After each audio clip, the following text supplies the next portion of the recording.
Betting app కేసులో ED విచారణకు హాజరైన టాలీవుడ్ హీరో విజయ్ దేవరకొండపై ప్రజాశాంతి పార్టీ అధ్యక్షుడు కేఏ పాల్ తీవ్ర విమర్శలు చేశారు. విచారణ అనంతరం విజయ్ మాట్లాడుతూ తాను గేమింగ్ యాప్ ను మాత్రమే ప్రమోట్ చేశానని, అది బెట్టింగ్ యాప్ కాదని చెప్పిన మాటలపై కేఏ పాల్ మండిపడ్డారు. తెలుగు రాష్ట్రాల్లో ఆ యాప్లన్నీ నిషేధించబడ్డాయని, అయినా వాటిని లీగల్ అంటున్న విజయ్ కు బుద్ధి ఉండాలంటూ తీవ్రంగా వ్యాఖ్యానించారు. నువ్వు చిన్నవాడివి, మంచి కోసం పోరాడాలి, కానీ ప్రజల ప్రాణాలు తీసే యాప్లకు ప్రచారం చేయడం తప్పు అంటూ కేఏ పాల్ వ్యాఖ్యానించారు.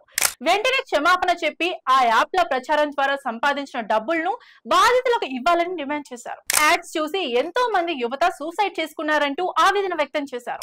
ఇక ఈ కేసులో భాగంగా విజయ్ దేవరకొండ నిన్న హైదరాబాద్ లోని ఈడీ కార్యాలయంలో విచారణకు హాజరయ్యారు.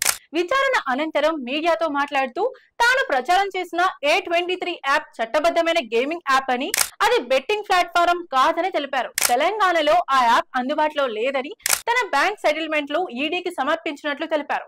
ప్రభుత్వ లైసెన్స్ తోనే ఆ యాప్లు నడుస్తున్నాయని వివరించారు. ఇక మరోవైపు కేఏ పాల్ రాజకీయ నేతగా కాకుండా సామాజిక కార్యకర్తగా ఈ సమస్యను కోర్టులోకి తీసుకెళ్లారు. బెట్టింగ్ యాప్లపై నిషేధం విధించాలని కోరుతూ సుప్రీంకోర్టులో పిటిషన్ దాఖలు చేశారు. ఈ యాప్ల వల్ల ప్రజలు ఆర్థికంగా నష్టపోయి యువత ఆత్మహత్యలకు పాల్పడుతున్నారని ఆరోపించారు.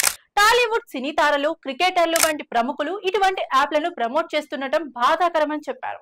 తెలంగాణలోనే 1000 మందికి పైగా యువత ఈ యాప్ల ప్రభావంతో సూసైడ్ చేసుకున్నారని కేఏ పాల్ తన ఫిర్యాదులో పేర్కొన్నారు. బాధితుల కోసం బాధ్యత తీసుకోవాల్సిన అవసరం ఉందని స్పష్టం చేశారు.